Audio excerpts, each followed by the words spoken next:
so happy to be here.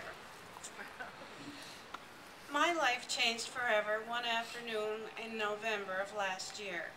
That was the day that I received the news that I have non-Hodgkin's lymphoma. I'm sure time stood still for a few hours that afternoon, and I remember standing in my living room asking myself, what am I supposed to do now?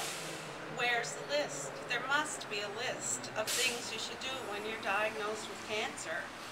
I just stood there for several minutes in the middle of the room, and I felt as if a tsunami of terror had hit me in the gut.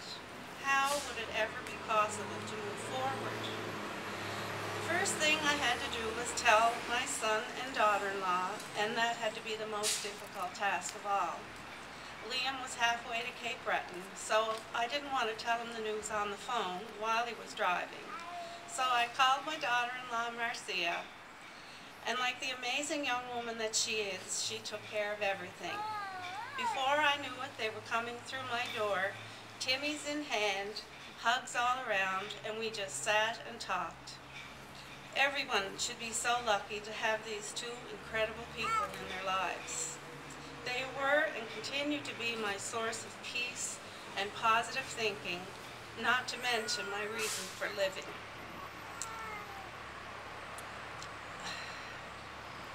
My granddaughter Lola was barely 3 months old when I was diagnosed, and I was so afraid that I would never get to be a part of her life and create memories with her. I want her to remember me and to know who her daddy's mother is. She came into this world at the perfect time, and if ever there was therapy for dealing with any of life's unpleasant events, it is this little girl. So on that November day, my kids, as I call them, pretty much picked me up and moved me to their place for the next little while as we all let this news sink in. For the next couple of weeks, I felt like a robot going through the motions of daily living. And I can remember thinking, whenever I was out in public, I have cancer. I actually have cancer. And how dare the world keep turning? The sun keeps shining. And people keep going on with life as if nothing has happened. How dare they? This went on for a couple of weeks, and thank goodness that was about the extent of my pity party. And things started to look better after I saw my hematologist, Dr. David McDonald, but with just one more brief shock to get over.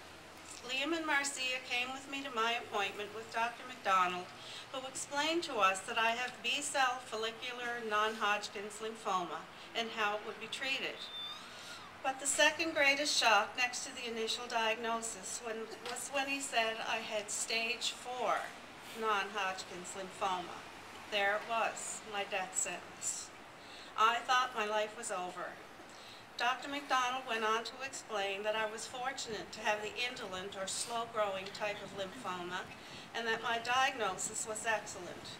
10 to 15 years sounded pretty darn good to me. To me, it felt like every drop of that chemo medication that went into my veins was a drop of hope. I actually looked forward to every third Wednesday, and I would wake up on those mornings thinking, bring on the chemo. I knew that my life had changed forever last fall, but I had no idea what a positive change it would turn out to be.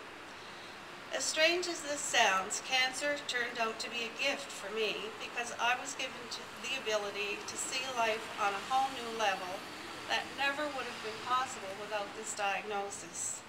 I've always been a glass half full kind of person, and I've never taken anything for granted, and I was grateful for everything I had in my life.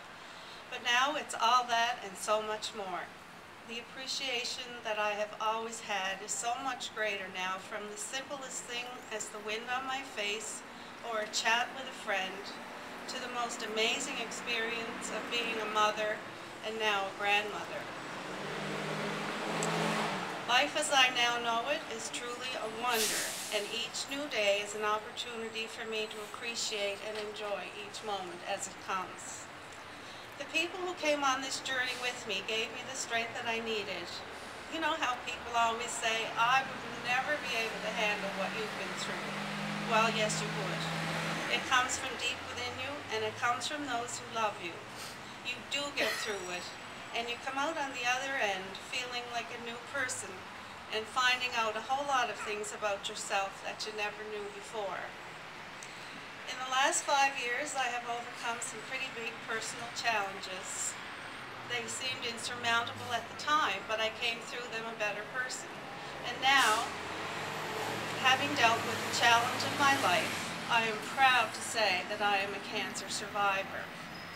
Because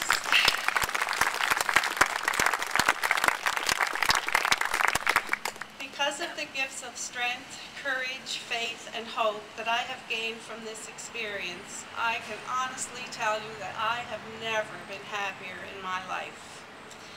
It is such a pleasure to be here today to see this beautiful photo display and to have the opportunity to tell my story. On my last day of chemotherapy, Liam captured so much in his pictures. It shows the pain and relief and reality of what we have been through. What is even more amazing to me is that Liam has always been absolutely needle phobic and couldn't even be in the same room as a needle without fainting. And that is no exaggeration. I've been there to pick him up off the floor. And there he was on that day, snapping pictures right and left of the entire process as one of the many angels in the medical day unit administered my chemo.